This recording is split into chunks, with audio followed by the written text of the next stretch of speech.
نويت صوم غد عن أداء فرض شهري رمضان هذه سنتي فرضا لله تعالى.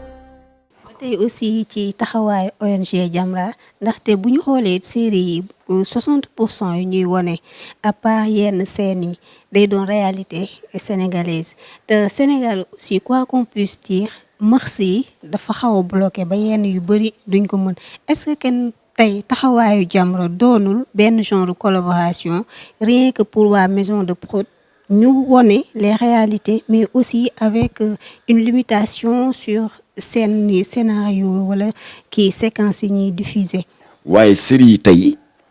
ñoom dañ koy articuler autour d'un scénario pervers buy def la promotion de l'adultère di rafetal njaaloo di rafetal am jëkkër am ñetti far di encourager le vagabondage sexuel ba xale yi buñ ko seetaane jële ci ñàkk jom voilà loolu tax ñu combattre leen waaye wane réalité sénégalaise loolu mooy rôlu les techniciens et les artistes de l'audiovisuel mooy seen rôle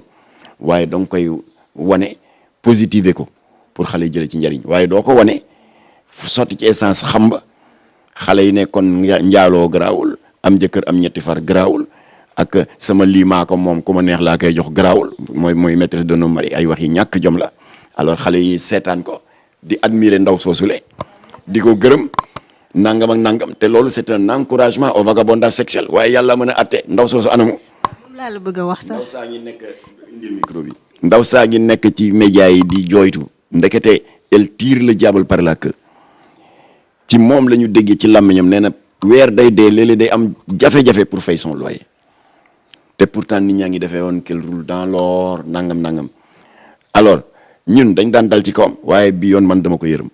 ndekete elle était l'objet d'une exploitation inhumaine dégg nga pendant que ka koy liggéeyloo mu ngi ami ces dizaines ces centaines de millions par-dessus sa tête ndaw si amul droit d'auteur boo xam ne dégg nga dañ ko ciy jox pourcentage amul dara employé la woon rek par weer ñu di ko jox benn sagaru 300 000 xaw ma 400 000 dem na ba dans les stations de métro de Paris ay affiches yu fa am pour faire la promotion de cette série moom la ñu wane en première ligne ndax moom la ñu gën a xam ndekete yow elle tire le diable par la queue waxtaane nañu ak moom lii ma lay wax nii que waruñu seetaan les acteurs et les actrices à la merci des producteurs qui ne sont motivés que par le gain de l'argent facile au mépris de la préservation de nos bonnes mœurs et au détriment de la sauvegarde de la santé mentale et morale des enfants waaye bi secteur bi c'est l'anarchie c'est le désordre c'est le ku ëpp sa morom doole dóor alors ba tax na ndaw soosu dafa mujjee gedd le staff de maîtresse d'un homme marié génn na ci waaye fii maîtresse d'un homme marié toll wax dëgg yàlla ñoom amel nañ ko njukkal ndax moo ko propulsé au niveau international waaye fay ñu naar bi xoromam alors loolu yëpp nag histoire moo ñu atte ak ñoom lii ko dal moom yéenewuma ko ah.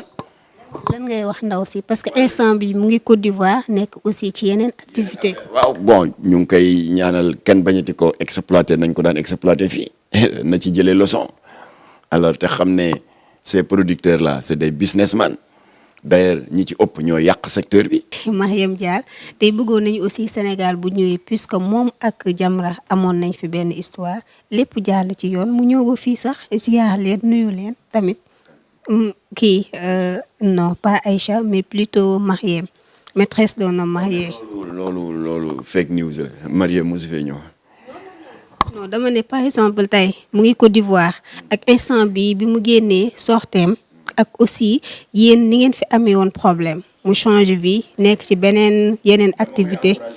encouragement yooyu nag mun na koo pousser à ce que ça nag mu ñëw Sénégal ñëw ba fii seet si leen jàmm jeex. parce que patron Massamba Ndour ñëw na fi scénariste bi Calista Sy ñëw na fi d'ailleurs je les remercie il n'était pas obligé de le faire waaye c'est une forme de courtoisie parce que ñun ñoo bokk toolu xare bi muy ñoom muy ñun li ñu itteel yëpp mooy sàmm suñu patrimoine traditionnel à travers le patrimoine cinématographique et audiovisuel il n'était pas obligé de le faire maa ngi leen di remercier encore une fois Massamba Ndour ak Calista Sy alors donc moom la ñu ko def ñun metti nañu parce que doomi réew mi la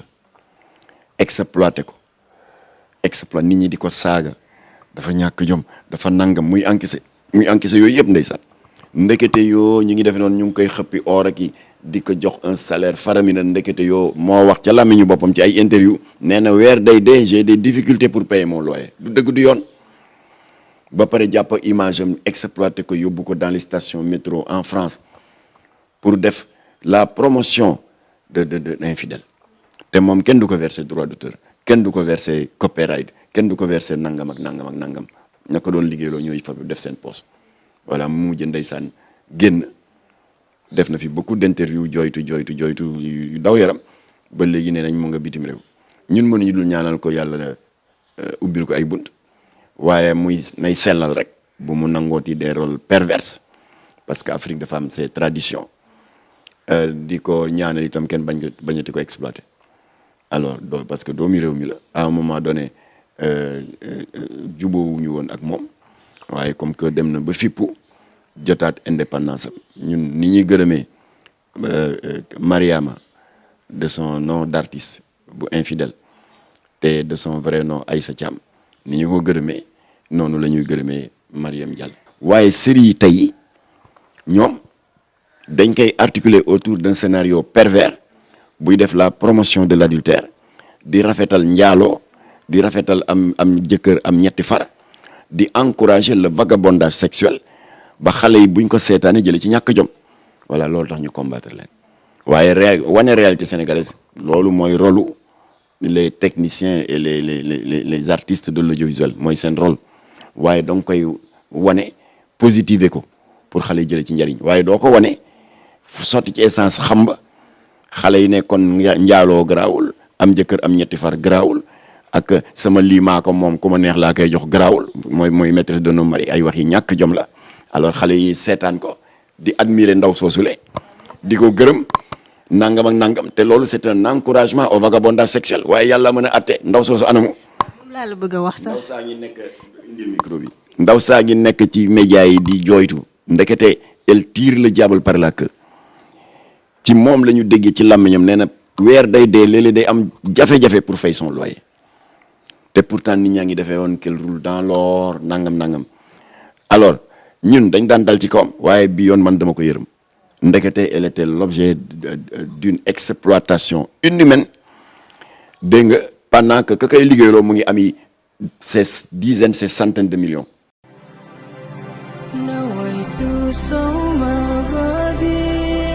عن أداء فرض شهري رمضاني